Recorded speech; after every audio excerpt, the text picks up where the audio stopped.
Hello বন্ধুরা, আসসালামু আলাইকুম। নতুন আরও একটি ভিডিও নিয়ে আমি চলে আসলাম মুন্নি। আজকে আমি দেখাবো আমার ভিডিওতে দুইটা টিপস। একটা হলো কিভাবে আমি আমার মুরগির বাত সাজিয়েছি, আর 2 নম্বরে হলো কিভাবে আপনারা জাতি ডিম চিনবেন।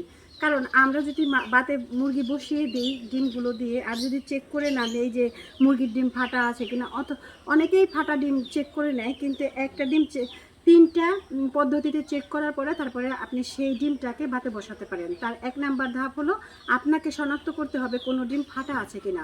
2 নাম্বার ধাপ হলো আপনাকে শনাক্ত করতে হবে ডিমগুলো জাতি কিনা। আর 3 নাম্বার ধাপ হলো এই ডিমগুলো ধোয়া হয়েছে কিনা কনফার্ম হতে হবে।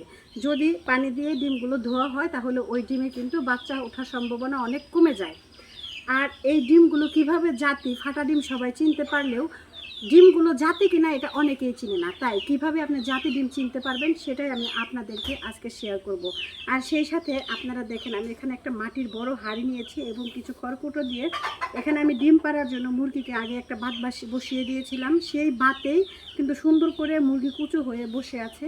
জাস্ট এখানে আমি একটা একটা করে ডিম শনাক্ত করে নেব যে এটা জাতি কি জাতি না। তারপরে এখানে আমি সাজিয়ে দিব এবং কুচো মুরগিটাকে বসিয়ে দিব।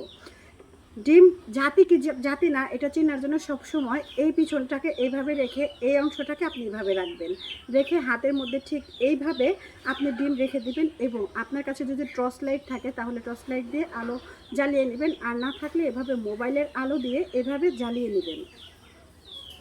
জ্বালিয়ে নেওয়ার পরে আপনি দেখবেন যে আপনার ডিমের এই সাইডে একটা গোল আকৃতির কিছু দেখতে পাওয়া যাচ্ছে। ক্যামেরাটা নিয়ে এদিকে আসো, এদিকে আসো, এই ডিমের দিকে ধরো। এদিকে দেখবেন যে পুরো ডিমটা একরকম, আর ডিমের সাইডে কিন্তু একটা অন্যরকম কিছু আছে। আমি আরও একটা ডিম দেখাচ্ছি আপনাদের। আমি এখানে 2 ধরনের ডিম দিচ্ছি, একটা হলো দেশি মুরগির ডিম আর একটা হলো ফার্মি মুরগির ডিম। এখানে এই ডিমটা দেখেন, লক্ষ্য করেন,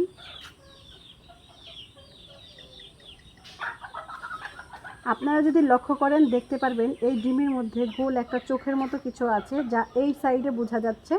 আমি জানি না ক্যামেরায় কতটা ধরতে পারছেন, কিন্তু নর্মাল একটা ডিম আর সেই সাথে ওদিকে যাও, নর্মাল ডিম আর এরকম ডিমের মধ্যে অনেক পার্থক্য আছে। আপনারা এক্সট্রা একটা কিছু দেখতে পারবেন ডিমের মধ্যে, ওটা দেখে বুঝে যাবেন এই ডিমটা জাতি। আর এখন আমি ডিমটা কিভাবে সাজিয়ে দিচ্ছি এটাই আপনাদের সঙ্গে শেয়ার করব। এখানে সবগুলো ডিম আমি ঠিক করে নিয়েছি যে সবগুলোই জাতি। আর এখন আমি ডিমগুলোকে সাজিয়ে দিচ্ছি সুন্দর করে, যেন আমার ডিম প্রত্যেকটা ডিমে তাপ পায় মুরগির, এবং মুরগি যেন খুব সুন্দরভাবে বসতে পারে। আমার মনে হচ্ছে খড়কুটোগুলো এলোমেলো হয়ে গেছে, একটু গুছিয়ে নিতে হবে। পাতিলের দিকে একটু এগিয়ে এসে ধরো।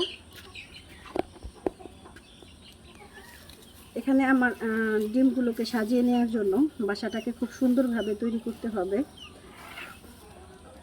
এখন আমি একটা একটা করে ডিমগুলোকে সাজিয়ে দেব। আমি আজকে 16টা ডিম দিয়ে মুরগির বাচ্চা বসিয়ে দেব। আর আমার মুরগিটা কিন্তু অনেক লক্ষ্মী, ডিম পাড়ে এবং খুব ছোটোবেলায় বাচ্চাকে রেখে আবারও নতুন করে ডিম পাড়া শুরু করে। আর আপনি যদি মুরগির খামার করতে চান অথবা ডিম মুরগি পেলে লাভবান হতে চান, মুরগি বেশি করে উৎপাদন করতে চান, তাহলে অবশ্যই আপনাকে মুরগি পাতে বসাতে হবে।